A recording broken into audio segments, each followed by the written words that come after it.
set of 9 videotapes provides an opportunity to share in a unique experience where Stafford Beer introduces an audience to the world of managerial cybernetics. The event took place over 5 days in July 1994 at the Falcondale Hotel near Lampeter in Mid Wales. It was organised by the Liverpool Business School at John Moores University, where Stafford is Honorary Professor in Organisational Transformation and a Senior Fellow. The aim was to provide a video learning resource by recording discussions between Stafford and an audience that had little or no previous knowledge of the subject. Over the course of the event, Stafford explains the development of the subject from the initial scientific discovery of cybernetics. Through his own development of managerial cybernetics, he introduces the tools and models that he has created to offer an alternative approach to conventional management practice. The resulting material embraces the key principles and models that have previously been introduced in his 13 books and referred to in many of his published papers. This is the first learning resource where all these have been brought together in one integrated way.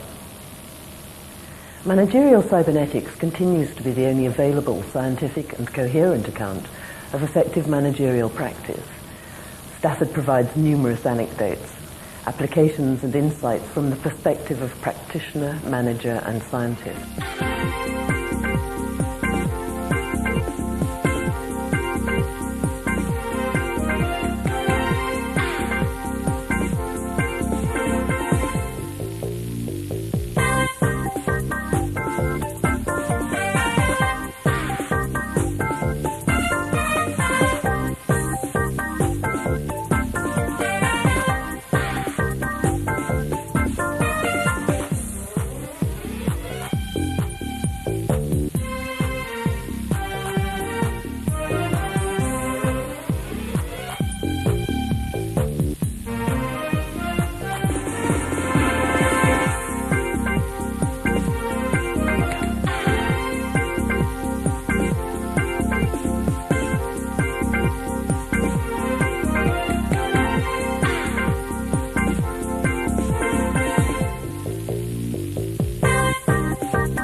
The 6th session extends the basic model of management, operations and environment, called System 1, to the general case where you have multiple System 1s, each with their own distinctive focus.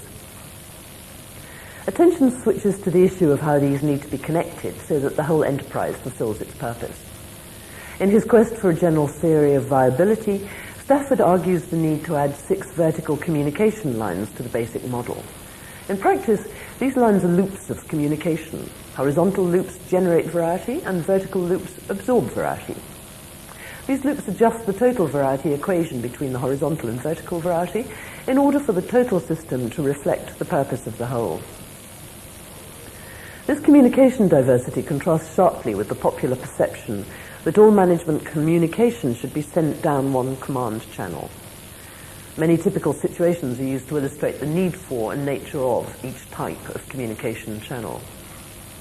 Examples are taken from health, steelmaking, amnesty, IBM, Royal Bank of Canada, a fish and chip shop, liberation theology, and a group that is set up for loving one another.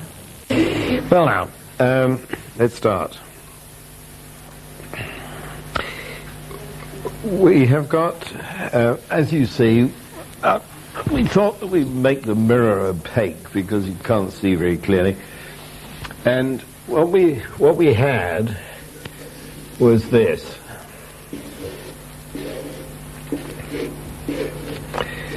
Right?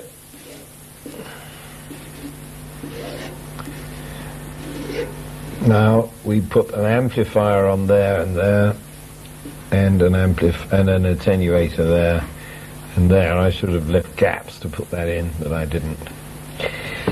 Now, that is an exemplar of System 1. In other words, going back to our defense model, it's the army inside defense, right? Now, there are going to be several of them, aren't there? Otherwise, what are we playing at, you know? So, what I want you to consider now, please, thank you, is some more of these. I'll just put in 4 of them. Oh dear, I made a bit of a mess of that. That's life.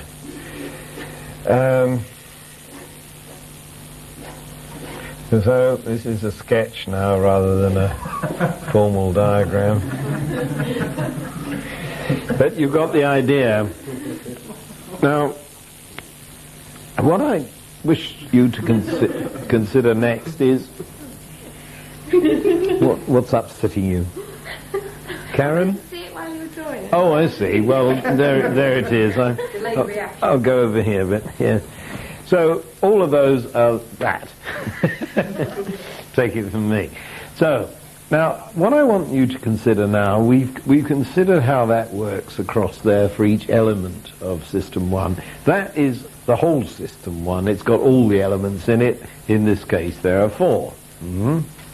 There may be more, maybe less. And what we have to consider now is what is the connection between those guys? Now, there's likely to be a connection, isn't there? Because they're all part of the same enterprise, same organization, however we're defining this. And what is that connection? Now, one of them is already up there. Can you see what it is? The environments. Now, I believe that it's very, very difficult not to share the environments if you're in the same organization. Now, please accept the obvious convention here is, I've only got 2 dimensions, I haven't got 3. To connect this to that, you don't have to go through the other 2. You with me? So this connection, and this connection, and this connection includes this connection to that, which I'm not showing. Okay? So there is a very strong environmental interaction. Now, let's take examples of that. You have an enterprise that's looking at the whole of Canada, shall we say, leaps to mind. And you have something, let's suppose you're the federal government of Canada, you have something going on in all the 10 provinces of Canada. Now, when you draw those, this is effectively a map, isn't it? And you're going to have a clear line between 2 provinces. But, you see, from a cybernetic standpoint, that isn't very realistic. It's okay from a geographic and a legalistic standpoint, but the people around that boundary are not going to recognize that they're different. I mean, you don't straddle the line and say, ho, ho, half of me is in Saskatchewan and half of me is in Manitoba, you know, it doesn't make sense. There are other reasons why that's going to be connected, because, for instance, we might all say, well, we are all Canadians. Now, let's get to commercial applications. You can have sales areas which demarcate, but you see, if your company gets the name for doing something naughty or something especially good or whatever, it's going to rumble over. So what I'm saying to you is that if you look at those interconnections in the vertical, we've so far looked at the horizontal, what you're going to find out is that variety is being absorbed. Because you cannot have the reputation of being Rolls-Royce in this bit of the world and of being a rubbishy Dagenham dustbin in another part of the world, because it would most unlikely. Either you're a quality car or you're not a quality car, and the reputation is going to slop over. If you're McDonald's, there are things about McDonald's which are uniform, and that's the whole idea. So this is absorbing variety in the vertical domain. So I think that's quite interesting. I'm asking the question, how does this total organization cohere, given that we've separated the Army, the Navy, and the Air Force? We've separated primary, secondary,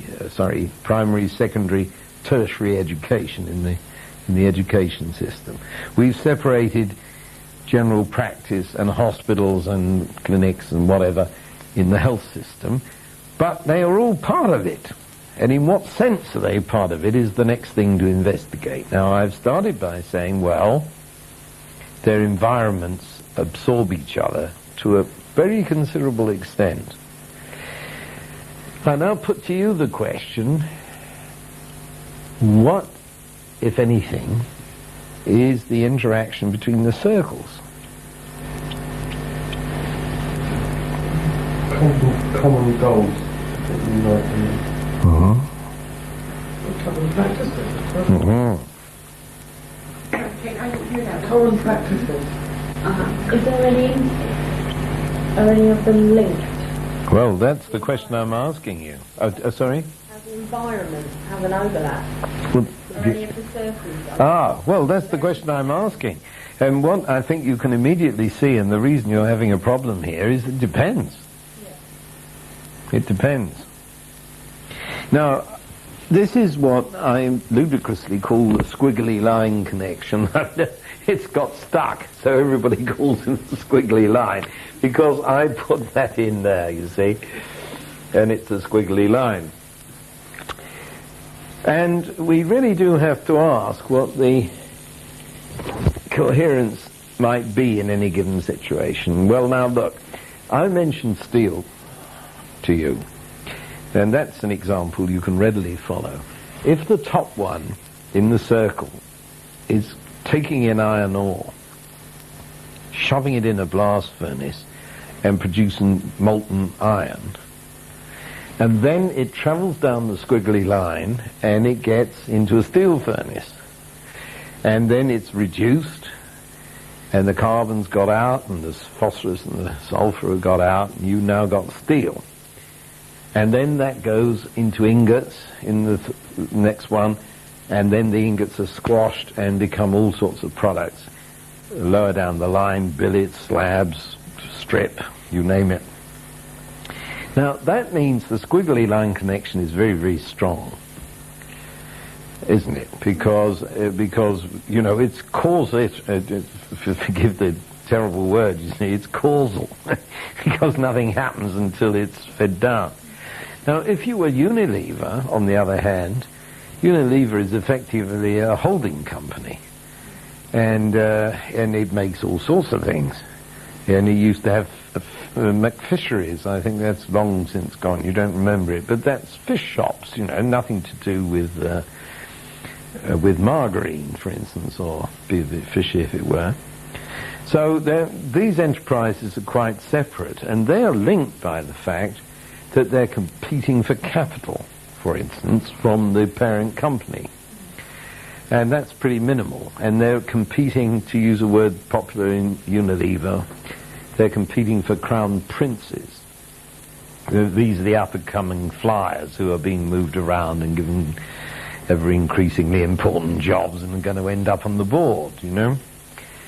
But that's the minimal squiggly line. The maximum is the other one.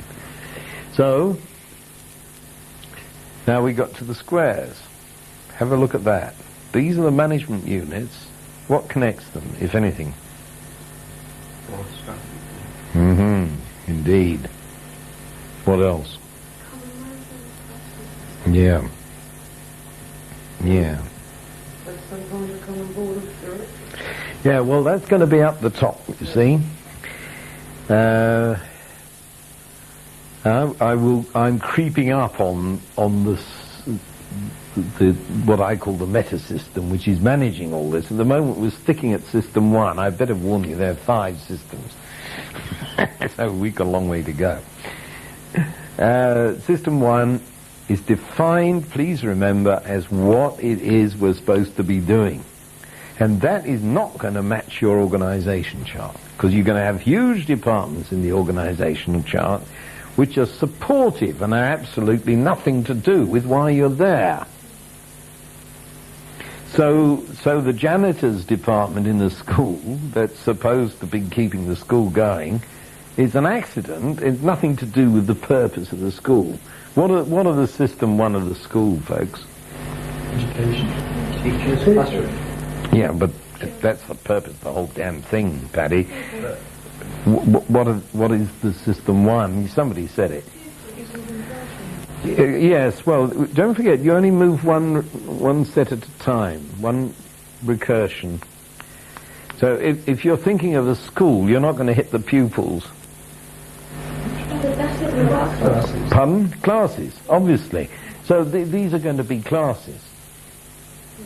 And the next recursion, you take a class, and you're now looking at the teacher and the students. But at this level, I want you to get used to this recursive way of looking at things. You're looking at the... let's stick with the school for a minute. These are classes. The management of each class is the form teacher, I suppose. What is the coherence between the square boxes?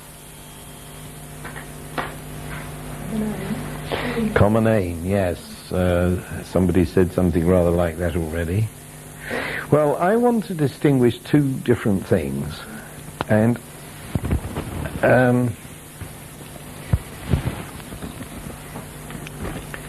now, we know there's going to be something up top here. So this blue line and this red line are going to be the 2 things I want to talk about. Now, the red line, let's pick that because of the colour, is a sort of alarming colour. The idea about this red line is that there is some kind of statutory obligation. You're running a company, you must obey the Companies Act. And if you don't, you see, right through the organisation, all the pieces of the organisation, if somebody is trading without enough money, if they're separate companies, let's say in a consortium of companies, and one of them runs out of money, it's disobeying the red line. So you've got legal restrictions, and you may have equally strong, let's call them ethical constraints imposed by the company being what it is. And it says, we are not going to play that game. We don't approve of it. For instance, when I was development director of IPC, I took over a company and discovered, a rather large company, and I discovered that hidden in it was a group that sold encyclopedias by banging on people's doors and forcing housewives to sign things that they didn't want. So we invoked this ethical line, you see, which had nothing to do with the law. It was a perfectly legitimate company, but we didn't like it. So we got rid of it. We sold it. So that is to impose legal and ethical requirements, and that is very strong stuff. So how much variety do you want to use up like that?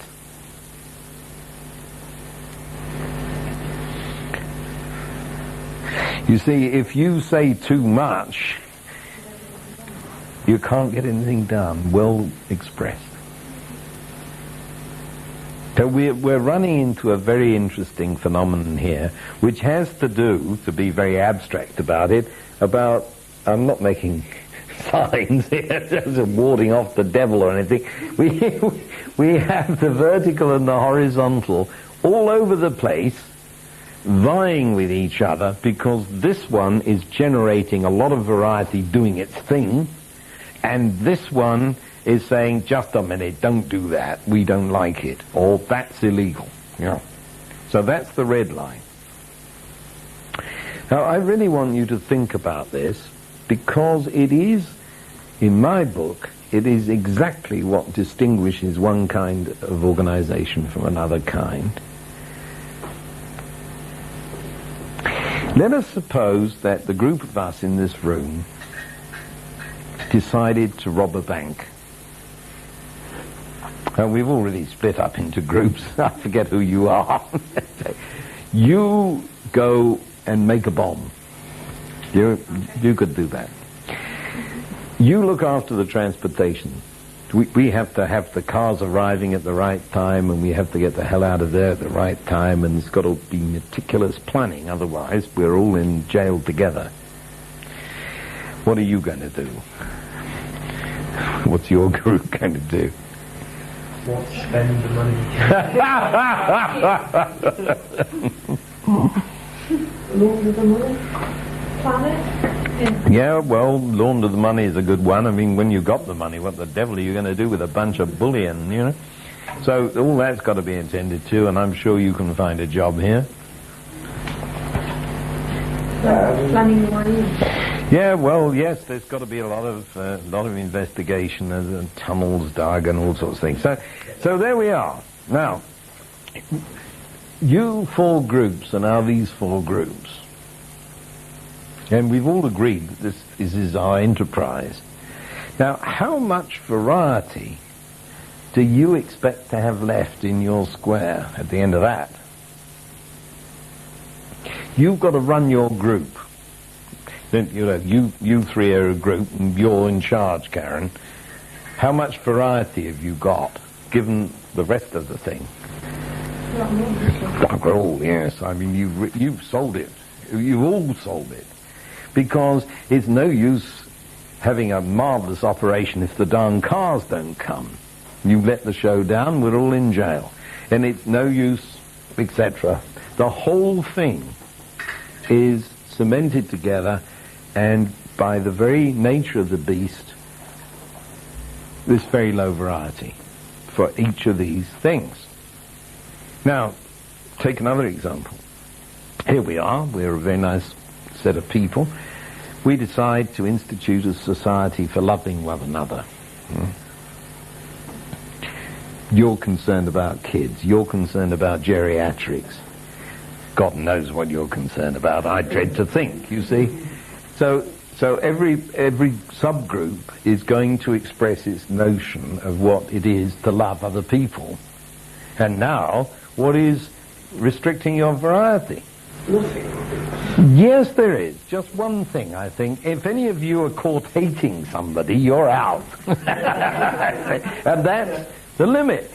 Now, what an extraordinary difference. Now, people often say to me, Stafford, for God's sake, every organization is different. How can you possibly have a general theory, which I claim to have? Well, now we're getting near it, aren't we? Because you can still depict it like this. Now, what exactly is the difference in those two examples? Red line. Who's the size of the channels, isn't it? Yes. Let's have a more general... What is the governing principle? That you have to work within. Yes, that's true. But why? Lift the argument. Common purpose. That's exactly the word I want. Thank you very much, Lee. It's the purpose that determines the degree of restriction. Now, that is very interesting because, of course, purpose of all these subjective things that we talk about in the system is about the most subjective of all. Because the purposes of the individuals who make up IBM are probably as different from chalk and cheese. I mean, some are in there to get a free ride, some are in there to further their careers, etc., etc. And what the company's purpose is another matter altogether.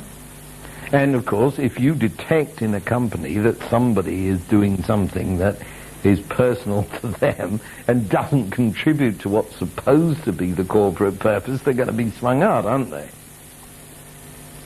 So this idea of purpose is absolutely governing this interchange of variety. And I find that totally fascinating and a big secret, actually, in trying to analyze what the devil's going on in any given situation. You know, if you're a fire engine and you've got to get there, everything else goes by the board. All your variety is going to be consumed. If you're amnesty, different thing. We did mention amnesty before. Millions of ways of trying to deal with the problems that amnesty faces, and everybody's solution is going to be different and all acceptable, providing they don't involve being nasty. You see, after all, that's the purpose. So purpose is crucial. The blue line purpose. No. I'm subsuming everything in this. The purpose is going to be reflected in all the vertical lines we're putting up here. So far, we've got the environment. Now, the purpose is going to be reflected there. Because if you're going to be Amnesty International, then you want all the environments to reflect this well-intentioned thing. And especially, for instance, they have got to have the reputation for being honest. I mean, the way to attack a thing like amnesty is to say, oh, bunch of, you cook the evidence. And once that's set in as a reputation, you've had it all over the world, not just where it happens. The squiggly line connection also reflects the purpose because, well, doesn't it? You know, if you've got this strong connection like the steelworks, if you've got the weak connection like the conglomerate, clearly it's reflected. Then we come to the red line. Now, the red line is the one that has a fiat on it, is the legal and ethical stop point, and that clearly is going to reflect the purpose, obviously. Now, I haven't said what the blue line is, and I'm sorry, Catherine, that's why I was... Maybe I just missed it. No, I haven't said it.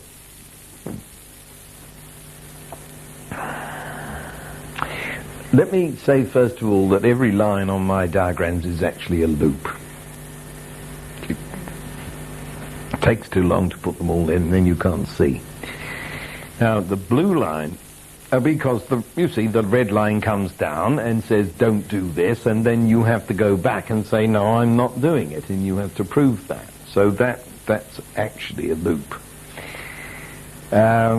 So it is in the steelworks. If you're sending this iron down the chain, you have to have a thing coming back and saying, yes, we got it, and it's all working. Now, the blue line is what I call the resource bargain. Yes, and I believe that is the major function of management in the vertical. See, what you're saying to the individual bit of System 1 is, what do you need? You're part of our show. What do you actually need? And you say, well, I've got this budget, I'm planning to do this, this, and this. So what you're actually saying is, will you fund me to this extent? And the resource bargain says, yes, I will fund you, I'm higher up than you are, I will fund you, but you have to come back on the return loop and constantly show me that you're spending the money correctly and it's all working and we're getting the payoff and so on. So that's why I call it the resource bargain. And you notice, this is very different from the concept of management which says, you're part of our show, this is what you're going to do, fella. Get on with it. Oh, you're out. It is a very much more liberal and sophisticated thing which says, well, what can you take on? And if it's not good enough, I'm entitled to say to you, is that the best you can do, for goodness sake, And you sort of hype it up, but there is a homeostatic point here where the senior management agrees with the System 1 management that this is the deal. Now, under a self-vetoing homostat, you shouldn't be constantly having to penetrate this stuff and ask all these damn fool questions. You want to set that up so that you just know on a self-featuring homeostatic basis that things are okay. Why should you go poking around down there? That's what's going to get you reputation as a fascist bastard, you see. And you would be if you kept doing that. Now, it's a very interesting phenomenon that I've observed all over the place in every kind of organization. I go in at the top, which I'm drawn near, because I won't go in anywhere else. So I'm talking to the president of the company or the president of the bank or whatever. And this guy says, please understand, Professor, we are very liberal around here. We've all been on the courses and we know that we shouldn't be bullying people. So we've got all these things in place. And very often the directors of a company will say to me, rather sadly, of course, not like the old days, you know, old chap, I'm not quite sure why I'm here. I'm here as an advisor, really, and nobody ever asks my advice. I think I might as well go home. So this is the denaturing of the old model of do this and he doeth it. Now, that's what they tell me. I then go and visit these branches or these divisions or whatever they are. What do I find? I find everybody with copies of the Times looking for a new job. So I say to them, what's up? They say, oh, God, this place is dreadful. You can't get a new biro without triple application. It's a terrible place. You know, this is real. I mean, he's laughing because he seems to have lived all these incarnations that I keep talking about. Poor Glenn, you need a better job somewhere. What I'm trying to point out to you is that these are perceptions of precisely the same thing. There is only actually one company operating out there. And what do we mean by reality, we were asking yesterday. The point is that there is only one reality, whatever it means, and here are the people up top see it this way, and here are the people this way see it quite differently. So what's going on?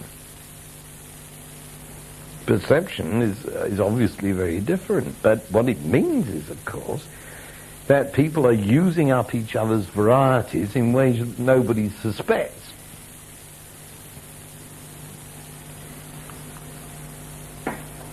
Now, I'll try and make that concrete for you. I was in a firm in the north of England here, which had this belief at the top that it was very liberal, and where all the branches were looking for jobs.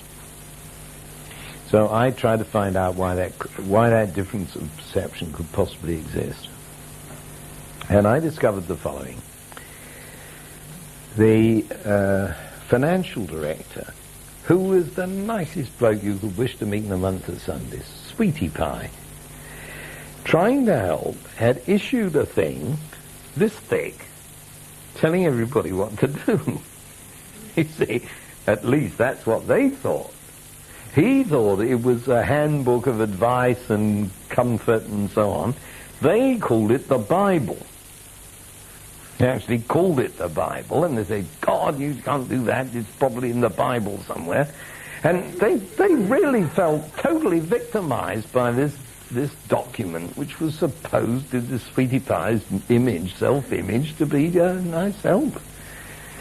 So what I did was I took the Bible and I tore it up, literally. I tore all the pages out and I sorted it.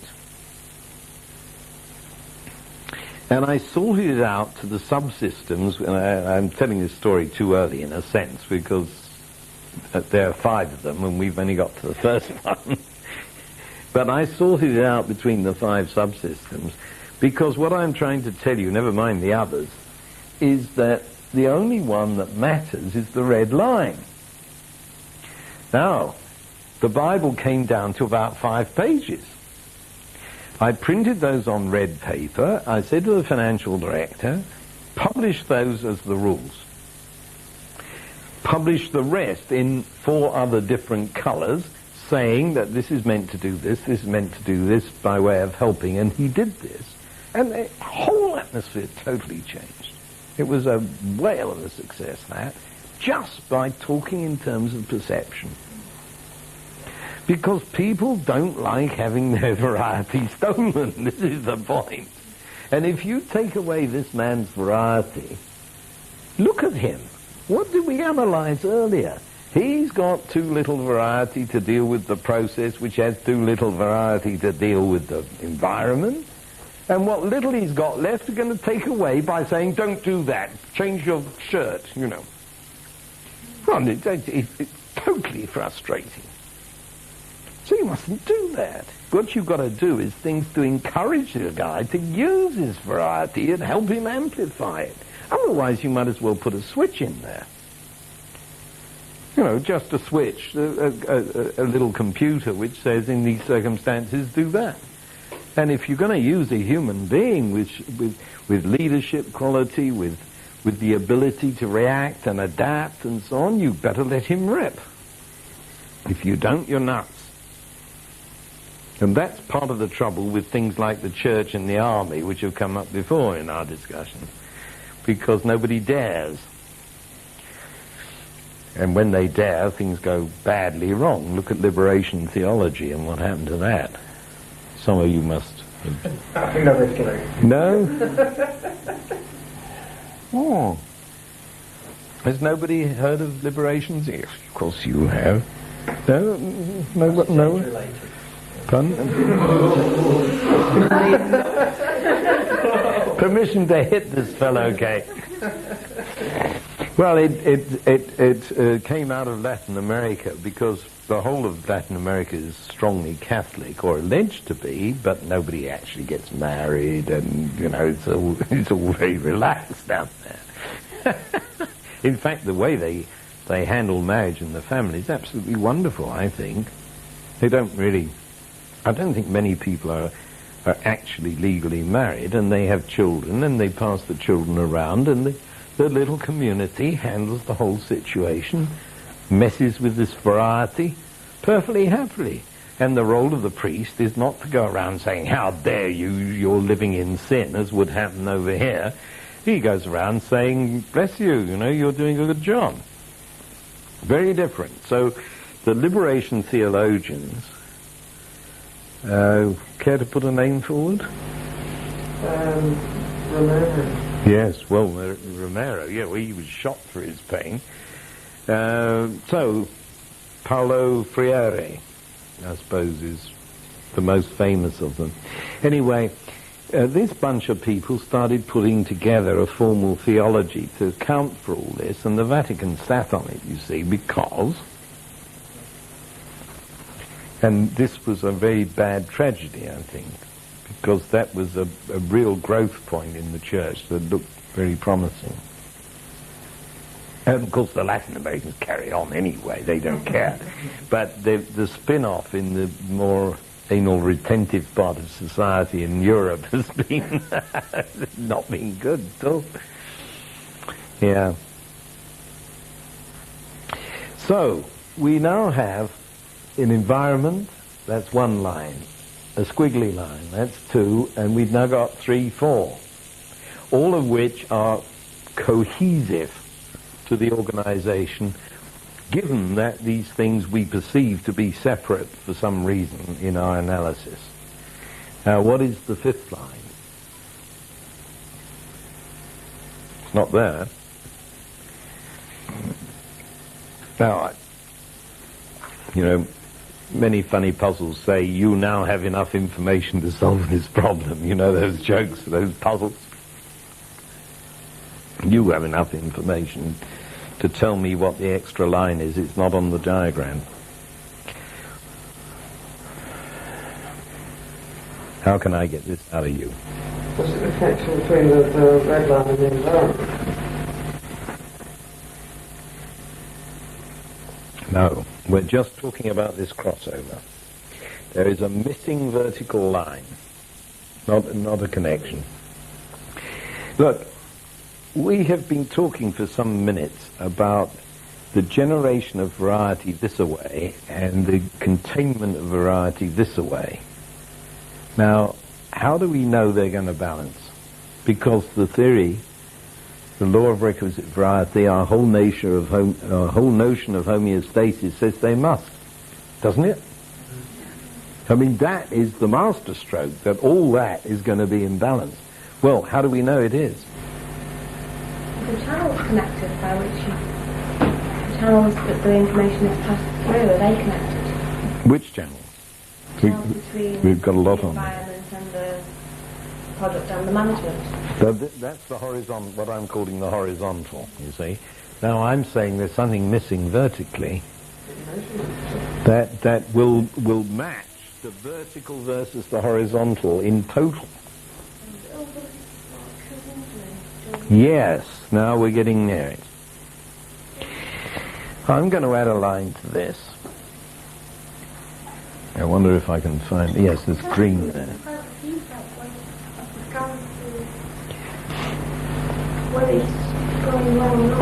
Well, yes, but you see, you can study the things we've already talked about, but what I'm pointing to is an overriding susceptibility that the vertical may not match the horizontal. There's nothing there that says it will.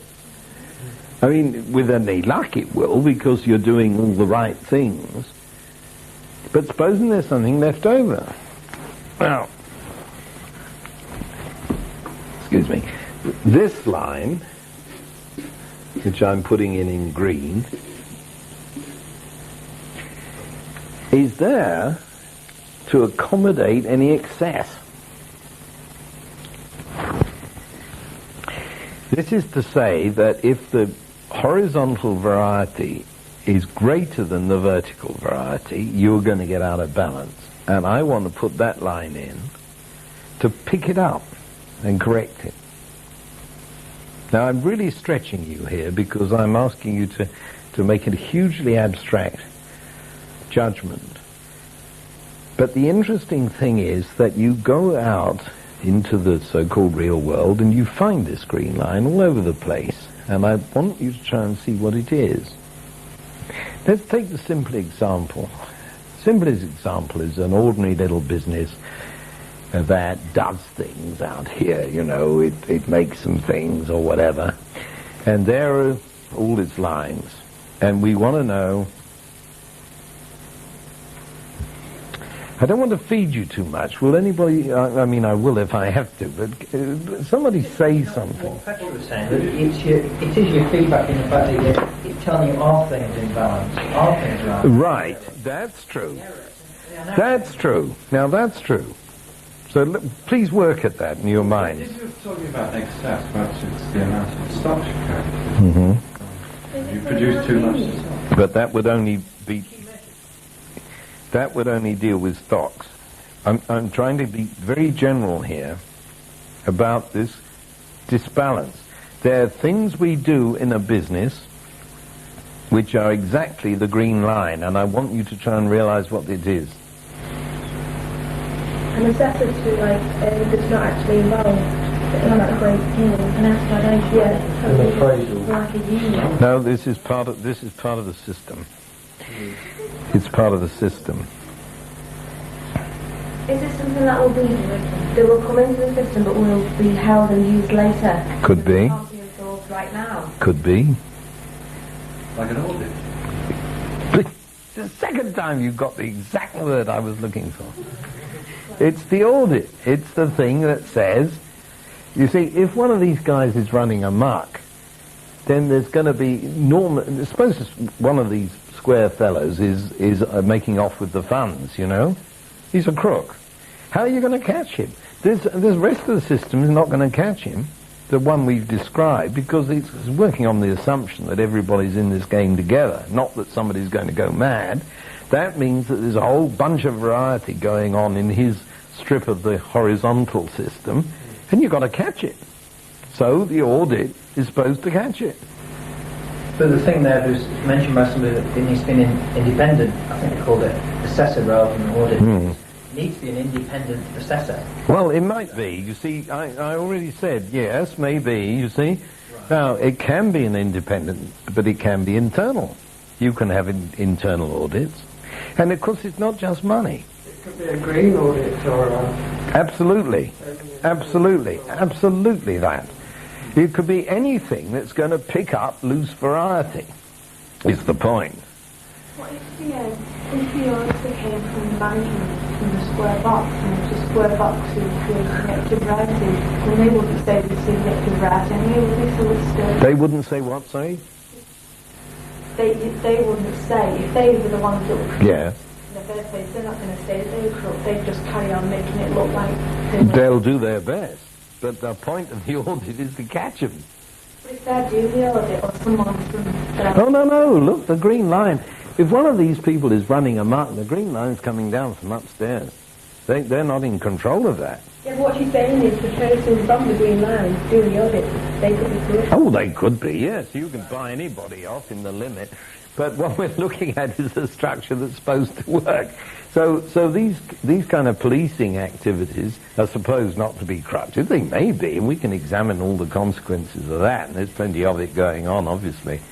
But the principle here is to use up any surplus variety. And this is, see, although I'm very grateful to Lee for giving me exactly the word I wanted, don't stick too closely to this professional word audit, because what I'm really trying to say is that the green line will absorb spare variety. Let me give you an example which you wouldn't automatically think of as being an audit. Let's suppose that this company is working in engineering. So it has innumerable electric motors everywhere. And the companies do, you know. You can't move for electric motors if you start thinking about it, because practically everything has a motor in it. And they're all different, because the people on the horizontal lines have bought this kind of motor because they like it and because it suits them and because. And another line horizontally has bought a different lot of motors. And we end up with a huge number of motors. Now that's a very great deal of electric motor variety, you see, hyphenated. So somebody upstairs, and we haven't analysed what's happening upstairs, but we will. Somebody upstairs says, what gives with all these electric motors? Just look at the amount of capital we've got tied up in spares. So just take the obvious example. You know, that all these motors have to have spare motors, and they have to have extra windings lying about, and extra this, that, and the other. So somebody upstairs says, all this variety. Now, how do you intervene? You don't want to come down the red line and say, you can't work for us unless you have the right electric motor, come off it. See? And you don't even want to make it part of the resource bargain and say, well, I will only give you the capital if you switch to GE motors. Also come off it. But what you could do, you could go to these managers and say, fellas, we have realized that we have enormous investment in all these damn motors. Is this sensible? And the manager says, gosh, that much? Probably not. So, upstairs says, we will come down, if you agree, we will come down the green line. Now notice where I've put it. And we will go straight into your process, given that we have your prior permission as the manager, which is correct. We will conduct a survey of all the electric motors. And that's not going to infringe on your authority as the manager, because you have just agreed that's a good idea. They come up now with a report. Now this is probably work study department of the whole organization going to come out with a report saying, this is our recommendation. We need a variety of electric motors, but not this much. And if we agreed this policy, it looks to us as if all the managements are going to be satisfied, and we will cut our investment in all this crap by 2/3. Now that isn't to steal the authority and the variety off the manager if he's agreed to it and if he likes the answer. Now we've really soaked up some spare variety, is what I'm saying. So that is a sort of audit, isn't it? But it doesn't have the overtones of the financial audit where you're looking for crooks, probably. Anything like that, Kate very wisely said a green audit. I mean, you can look in there and say, what are we generating that is environmentally unfriendly? You can do any of these things, and please see them as part of the balancing of the total homeostatic equilibrium of the whole show. And if we do that, we don't get the unease that is generated by things being out of balance and nobody's recognized. There are now statutory audits on that respect as well now with new legislation, particularly the health and safety committee, the European Council. That red line is getting fatter and fatter by the month. That is true, and it shouldn't and needn't, is my message there. The more you cram onto the red line, the less people feel free to strut their stuff. You're reducing their really needful variety to do their job properly, and they get more and more frustrated. And this is what we call bureaucracy gone amok, and that's what's been happening in Brussels. I absolutely agree with you. And there's so much better ways of handling it. Now, the kind of thing that a clever work-study department or a production engineering department can do on that line, clever accountants can behave in that sense financially, and the green thing and everything else. Another that occurs to me, and of course in a free conversation like this, nothing I say is to be regarded as exhaustive, you know. I'm just trying to bring points out. One of them that is very important is the audit, to use that word with the quotes on it, of managerial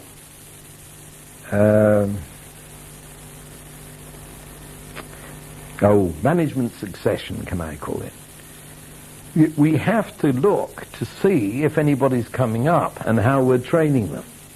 And that's a sort of audit. You're not looking for crooks and so on, but you're looking for where the variety is going to work thin, is the other thing. And it's common to find that a bunch of cronies have been running a show, and they're all suddenly becoming 65 together, and there isn't anybody in sight.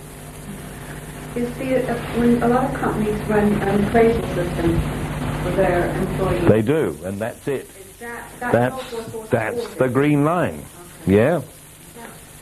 That's kind of that's a positive thing to keep everything in check.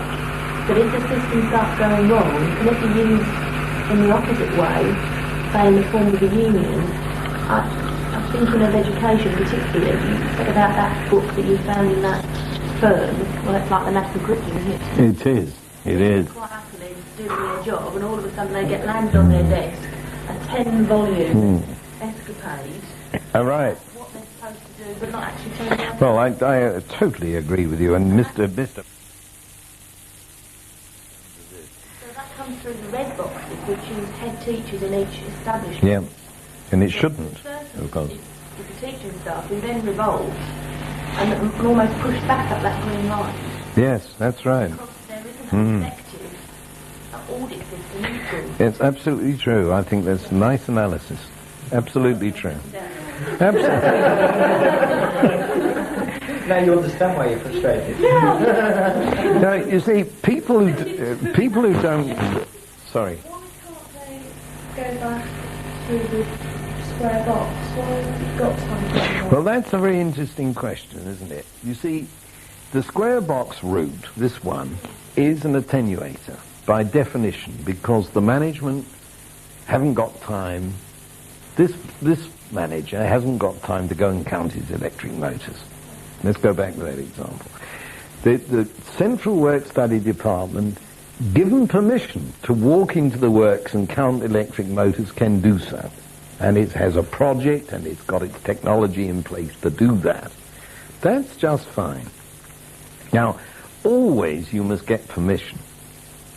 Otherwise you really are subverting the authority system, and that won't do at all. But you can certainly pull this off if you're clever and considerate top management. And mostly they're not, of course, which is why we get in a terrible mess. If someone who's corrupt in the square box, right, who's doing something, and you're trying to find it, and they ask you if they can do an audit, which they'll realise and show these things, they're not going to give you permission, are they? They can't not, you see. You're taking the case where one of the whole lines is corrupt, right? Now, you go down this line, and you say, you guys are all in charge of departments, and I want to do this particular form of audit. Are you going to stand up and say, you're not coming in my place? I mean, that's an instant signal that so you can't afford to do that. So that means that you haven't really got a choice at all, have they? Because you're saying it's good because they've got a choice and they won't mind because they've said you can do it. But you're saying that they haven't got a choice whether they can say it really. Yeah, well, wait a minute. You have, you see, because it's a question of... I mean, dealing with real crookedness is quite hard to argue, but the thing in general is, Claire, that you are saying to people, do you agree that this is a good idea? If somebody says no, which is the choice, you expect them to have a proper answer. You don't say, no, because I am ripping the system off and you might catch me. So you've got to come up with a legitimate answer, and often there are legitimate answers. Take the work-study example. You can say to the higher-ups, hey, look here, we have a terribly sensitive shop to this kind of thing.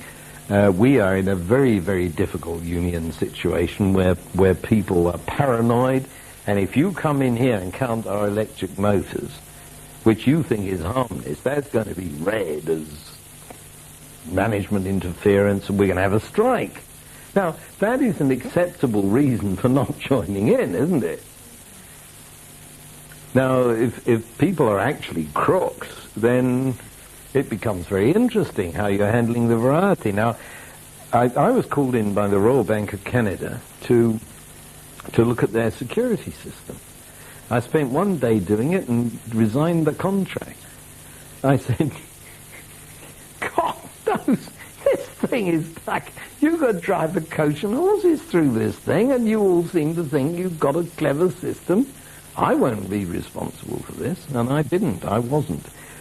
And none of you picked up, or at least none of you mentioned, in the paper this morning, 40 ways to rip off a bank's cash system. You didn't say it this morning. Oh, what an excuse. Yes, well, I mean, this is what's bound to happen. And I would think that financial skullduggery using electronics is probably at least 100 times what anybody thinks it is. Because they're so much cleverer than the management. You know, management's strutting around there in suits saying this, that and the other, and there are all sorts of hackers out there about 15 years old and into the system. Oh boy. Jane, I'm overcome, excuse me. How do you go back to these motors? How do the people know to ask the question about looking at motors?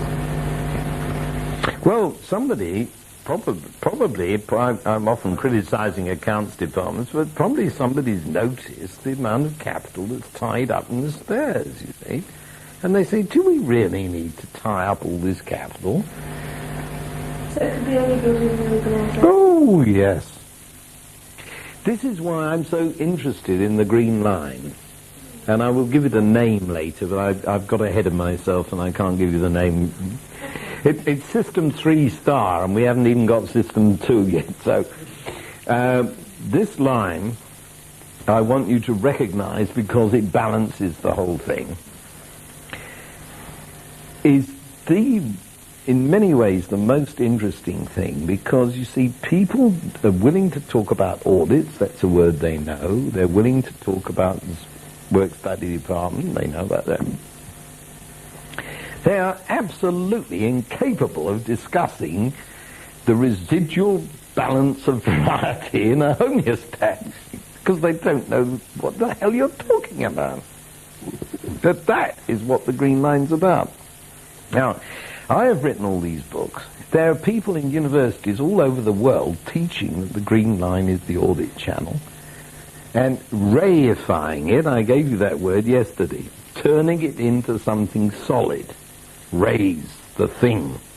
When they shouldn't. They should be perceiving it in this about purpose, is that it is the purpose of the totality.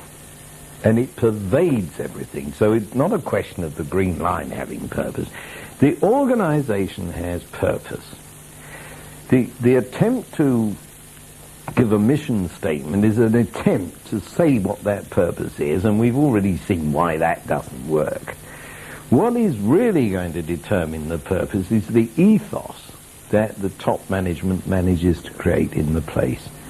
Are we an ethical show? Do we care about the environment and so on? Now, all the big oil companies have whole departments now working on the green thing, making films, proving they're not spoiling the environment and so on. And that's enough, isn't it? So long as you can con everybody into thinking that that's okay, you can go and spoil the environment till you're blue in the face. Now, where is the actual purpose here? The actual purpose is to rip off the planet. And what you're doing is putting dressage on that to make sure that you're not caught. Well, that isn't a green line. Oh, damn it, I would have to use green, wouldn't I? Sorry. That isn't this line. This line is a genuine contributor to adjusting the total variety equation between the vertical and the horizontal in order to reflect the purpose of the whole. How's that? Now, you apply that criterion to most of the things that we've mentioned here, and you'd be entitled to go and hang yourself. I mean, the EEC was mentioned. We've already destroyed the EEC in this conversation, if you think about it.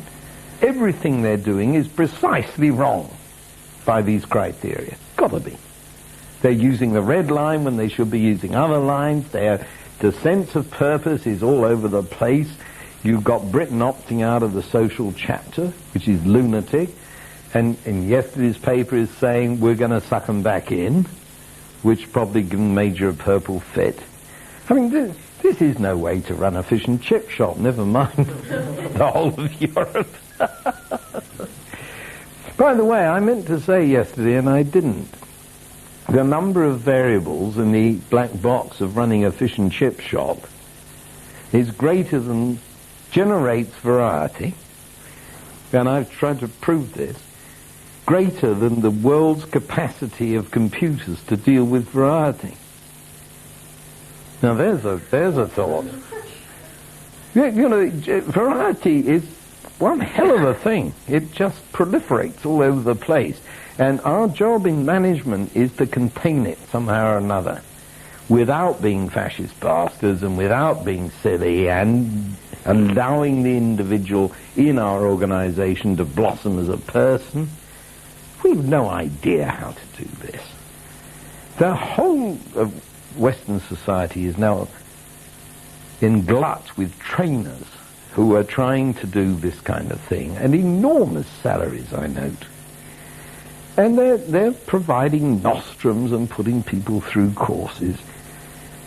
This is the only course I know of, folks. It is actually inviting you to think. That's my secret. But nobody likes it very much. You're a very nice crew. You're willing to have a go. But most of courses are sitting there being told that this is the latest way of doing things. And what the hell good is that? Teaching is as well, right? Well, yes, I'm afraid so, which is terrifying. Can you just remind me again, I can remember what all the other lines in the diagram were. I've forgotten now what the blue line is. The blue line is the resource bargain. So, if you count them, you've got 6 vertical lines to absorb variety, and this will sum up this discussion because we ought to stop. There's 6.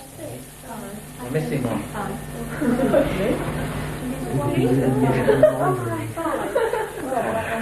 I haven't got to system 2. I do apologize. We haven't got time tonight. System 2 is the 6.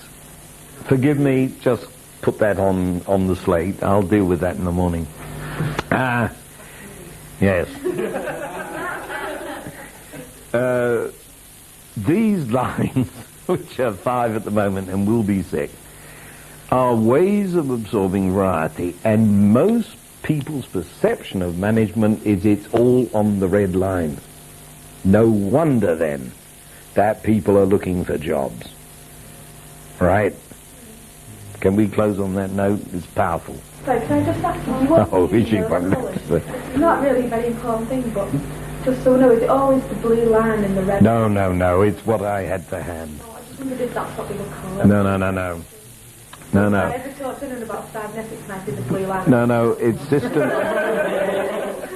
Not that it's very likely, but it's okay. The green line is system 3 star. When we get it all into place, you'll get the words okay. I don't care what the colours are. It's the resource bargain, whereby somebody comes... Suppose you're a manager of system 1, and I represent the upper crust.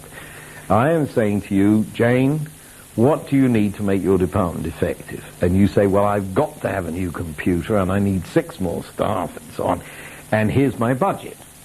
And I say, okay, if you get this budget, these permissions, you are going to deliver the following. Is that understood? And you say yes. And that's the resource bargain. And then all you need is the self-vetoing homeostat. We need enough coming back from you to head office, let's say, that to give assurance that the thing is working. And I do not want to see all your bloody accounts, because I haven't got time to read them. And what's more, if you were a crook, I wouldn't be able to spot it because you're too clever, and you would cover it up. So that's not the way to control anything. Oh, of course. Nobody trusts them. Yeah. Well, that's too bad, and they should. But look, let's take the case where things are probably crooked, which does exist. What I'm saying is that what you have got to do is put monitors on the homeostatic loops that will pick up instability. We went through that earlier today. Yes. And then we'll say, why is Jane's loop unstable? And then we're likely to find out, even if she is clever. We are unlikely to find out if she's cooked the books, because she knows better how to conceal it. So really there's 2 checks built into the system. At least. At least. Well, that we've learned about so far. And that's the green line and these monitors on the... Every one of these loops is supposed to have every one of the homeostatic loops. Now, by the time we finish this diagram, there are going to be hundreds and hundreds of loops.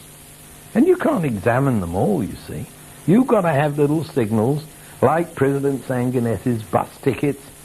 Just be clever about it, you know.